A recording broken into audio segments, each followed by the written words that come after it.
부쌤의 거꾸로 한국사 시즌2 그 16번째 시간으로 영조와 정조의 탕평정책 및 세도정치에 대해서 살펴보도록 하겠습니다.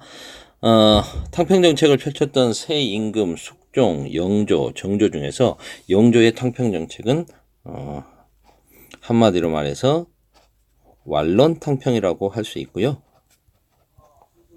정조의 탕평정책은 줄론탕평이라고 불립니다. 완자라고 하는 음식 여러분 아세요? 소고기 완자, 돼지고기 완자, 고기를 완전히 갈아가지고 모양을 만들어서 이렇게 부쳐 먹는 거죠. 이런 완자라고 하는 음식은 모양만 봐가지고는 그냥 보기만 해서 먹어보기 전에는 어떤 고기인지 알 수가 없습니다. 이런 것처럼 영조의 완론탕평은 노론이든 소론이든 남인이든 자신의 색깔을 버리라는 겁니다. 자신의 색깔을 버리고 왕을 중심으로 국왕이 만든 탕평당에 들어와서 자신의 색깔을 버리고 왕을 중심으로 정치를 하라는 거죠. 그렇게 해서 왕이 골고루 자신과 입장을 같이 하는 사람들을 모아서 왕 중심으로 세력 균형을 유지하는 정책입니다. 이렇게 되면 자연스럽게 왕의 정치적 영향력은 커지겠죠. 이러한 게 완론탕평이라면 정조의 탕평정책은 줄론탕평.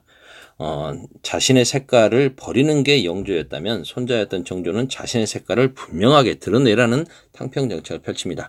자신이 최고의 성리학자라고 여겼던 정조의 경우에는 자신의 색깔을 분명히 하고 자신의 색깔을 가지고 자신과 성리학적으로 정책을 협의하고 그 안에서 이제 정조가 판단을 다 준엄하게 심판을 내릴 수 있다는 거죠. 판단할 수 있다는 겁니다. 줄론 탕평. 색깔을 드러내라 줄론, 색깔을 없애라 완론 탕평. 많이 비교가 됩니다.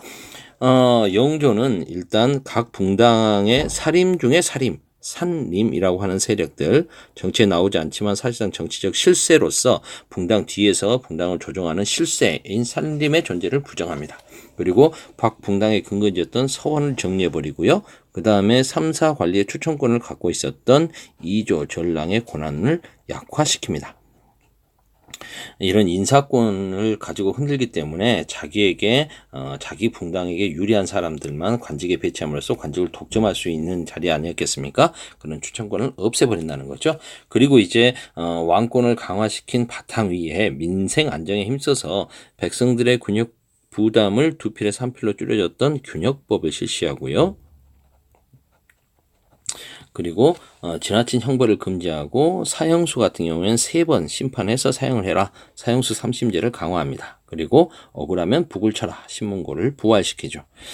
그리고 이제 오랫동안 정비되지 않았던 경국대전 이후에 오랫동안 정비되지 않았던 법전을 정리합니다. 속대전. 그리고 우리나라에서 간행됐던 많은 책들 이런 것들 싹 정리하죠. 목록을 만드는 것, 동국, 문헌, 비고 이런 것들을 편찬해서 문물제도를 정비하고요.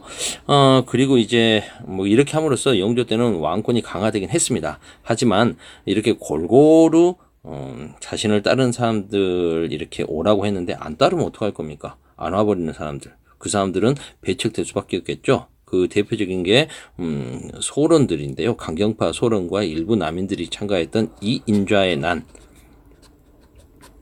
청주성까지 점령하고 한양으로 진격을 시도했던 소론 강경파 이인좌가 일으켰던 난, 이런 것 같은 경우에는 영조가 자신의 형님이었던 이복 형님이었던 경종을 독살했다라고 하면서 경종을 따르는 세력들이 영조를 따르지 않았던 그러한 반란 사건입니다. 영조는 이처럼 골고루 수고했으나 결국은 이렇게 소론들이 참여하지 않은 채 일부 강경파 소론들이 참여하지 못한 채 정책을 펴갔기 때문에 결국은 노론에게만 의존하게 된다는 한계가 있었죠. 이 와중에서 이제 오랫동안 정치를 하게 되고 그리고 늙음하게 다시 얻게 됐던 정비, 정순왕후 세력들을 중심으로 한 외척 세력들이 또 성장하게 됐다는 문제점이 있습니다. 자신의 아버지 사도세자가 뒤주에 갇혀 죽는 모습을 봐야만 했던 정조, 그리고 아버지가 사도세자임을 부정하고 자신의 큰아버지, 일찍 돌아가셨던 큰아버지 효장세자의 아들로 입적이 돼서 왕에 오를 수 있었던 정조, 아버지를 부정해야만 왕이 될 수 있었던 정치적인 생명이 보장받을 수 있었던 정조는 왕이 되자마자 이제 숨겨놨던 칼을 꺼내죠. 나의 아버지는 사도세자다. 나는 사도세자의 아들이다. 라는 게 자신의 취임사 첫 번째로 했던 일성이었습니다. 첫 번째 취임사로 자신이 사도세자의 아들임을 밝힌 정조는 자신의 모든 정책 추진의 가장 밑바탕에 자기 아버지를 두는 거죠. 이러면서 이제 할아버지 때 길러졌던 외척과 황간 세력을 제거하고요. 노론, 소론, 남인 등을 골고루 등용하는데 자신들의 색깔을 숨기지 말고 버리지 말고 분명히 나타내라. 줄론 탕평 정책을 펼치게 되는 겁니다. 왕권 강화를 위해서 정책 자문기구인 규장각을 설치하고요. 그 다음에 초계 문신제라고 해서 하급 관리들을 다시 하드 트레이닝을 시켜가지고 거기서 이제 선발된, 정리된, 걸러진 똑똑한 인재들을 중심으로 관리를 나라를 운영하겠다라는 제도인 초계 문신제도, 그리고 자신의 군사적 기반을 튼튼하게 해주는 친위부대 장용역을 설치해서 절반은 서울에서 자신을 지키게 하고 절반은 자신의 군사적인 거점, 정치적인 거점, 아버지의 무덤이 있는 곳 화성에 배치해서 자신의 친위부대로서의 역할을 하게 합니다. 그리고 이제 수원에 화성을 건설하죠. 여기에 이제 상공인들을 유치해서 남쪽에서 올라오는 모든 물산들이 수원을 거쳐서 서울로 올라가기 때문에 이곳에서 상업을 발달시키고 상인들을 육성해서 자신의 자금줄로도 쓸 수 있고요. 사실상 수원 화성은 정조의 정치 군사적인 정조의 도시다라고 할 수 있겠습니다. 그리고 이게 지방 수령들에게 권한을 많이 줍니다.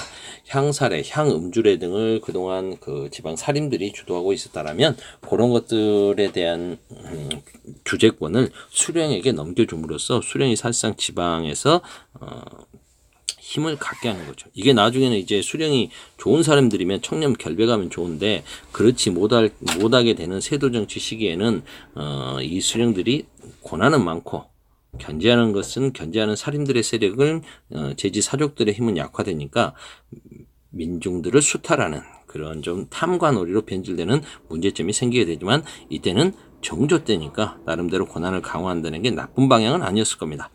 그 다음에 시전상인들의 특권 금난정권이라고 하죠. 금난정권을 폐지하고요. 자유로운 상업활동을 보장해 줍니다. 이게 신해년이어서 신해통공이라고 합니다. 초록하트 두 번째고요. 그 다음에 이제 도망가버린 공노비들, 사실상 도망가고 없는 공노비들을 해방시켜 주려고 합니다. 이렇게 함으로써 양인이 늘어나게 되면 세수 확보에도 도움이 되고 국가 재정의 확충에 도움이 되겠죠. 그리고 이제 군사력도 국방비 이 사람들이 늘 테니까 군역의 의무 부담을 지니까 이제 그런 부분도 좀 좋아졌을 겁니다. 그런데 안타깝게도 정조가 죽어버리기 때문에 갑자기 죽어서 실제 공노비 해방은 그 아드님인 순조의 즉위하던 순조 원년에 이루어지게 됩니다. 그리고 규장과 검소관으로 뭐 이렇게 서월들을 많이 등용해서 이 사람들이 신분 상승의 기회를 마련해 주기도 하죠.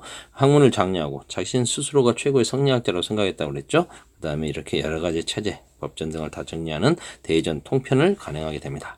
이렇게 함으로써 정조 때는 붕당 간의 대립은 줄어듭니다. 아주 능력 있고 카리스마 뿜뿜 넘치는 임금님이 왕이었으니까 이런 부분은 완화가 될 수 있었죠. 그런데 모든 정치 권력이 왕과 그 주변의 소수 집단에게 집중되는 이러한 점은 당시대에는 왕권 강화에 기여했으나 갑작스럽게 정조가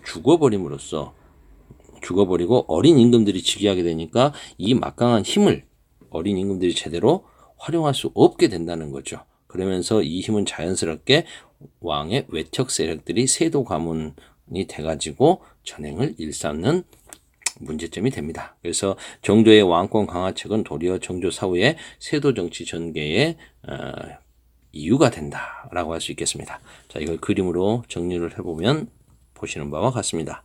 영조, 살림의 존재를 부정하고 서원을 정리하고 그리고 이조 졸랑의 권한을 약화시킴으로써 왕권을 강화시켰죠. 그리고 완론 탕평 정책을 펼쳤고요. 강화된 왕권을 가지고 균역법을 실시하고 형벌을 완화하고 그리고 법전 체제를 정리하는 등 체제 정비와 민생 안정에 힘썼던 임금 영조. 그의 손자였던 정조의 경우에는 줄론 탕평. 할아버지 때의 척신과 환관들을 다 쫓아버리죠. 나가! 그리고 노론, 소론, 남인 자신들의 색깔을 분명히 해라 라고 하면서 그들을 골고루 쓰는 줄론, 탕평, 그리고 하급 관리 공부시키는 초계 문신제, 그 다음에 자신의 왕에 대한 왕의 정책 자문기구라고 할 수 있겠죠. 왕실 도서관 규장각 설치, 그리고 지방 수령의 권한 강화, 친위부대 장용영 설치, 그리고 화성을 축조하고 아버지의 무덤을 이쪽에 옮기고 상공인을 유치하고 자신의 도시로서 정치 군사적인 의미를 부여하게 되는 화성 축조, 이런 업적들이 정조의 개혁 정치라고 할 수 있겠습니다. 이제 세도 정치 5분 안에 이거 발표 정리해 봅시다. 하지만 정조가 죽고 나서 어린 순조가 즉위를 하게 되면서 이제 왕실과 혼인을 맺은 몇몇 가문들이 권력을 독점하게 됩니다. 순조 때는 안동 김씨, 헌조 때는 풍양 조씨, 그리고 철종 때는 다시 안동 김씨, 이렇게 3대 60여 년간 세도 가문이 비변사를 장악하고 여기서 이제 관직을 독점하고 군사권을 장악하면서 이들이 이제 독재 정치를 하게 되는 거죠. 의정부와 육조, 삼사는 유명무실화되고 왕권도 약화됩니다. 그리고 이제 나머지 이렇게 사대부의 나라라고 조선이 이야기하는데 그 사대부들조차도 이제 권력에서 양반들도 소외되고, 이 사람들은 향촌에서 큰소리 정도 칠 정도로 좀 향촌에서 나름대로 영향력이 남아있는 향반이라든가 아니면 정말 몰락해버린 양반, 잔반으로 변질되게 되는 거죠. 추락하게 됩니다. 이렇게 되면서 이제 정치 세력 간의 붕당이나 붕당 간의 경쟁 이런 건 아예 없어져 버립니다.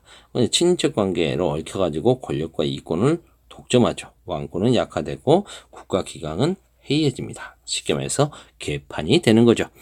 과거제에서도 부정이 비일비재하고요. 관직도 사고 팝니다. 매관, 매직. 그래서 어떤 관직에 얼마라는 돈이 아예 매겨져 있을 정도였으니까요. 그러면 이렇게 돈을 주고 관직을 산 관리들은 어떡할까요? 본전 생각나니까 백성들을 수탈해야 되겠죠. 백성들의 수탈, 백성에 대한 수탈이 심해지면서 세도 정치계는 전정, 군정, 황곡과 같은 삼정이 엄청 문란해집니다. 백성들이 좀 심하게 수탈받죠.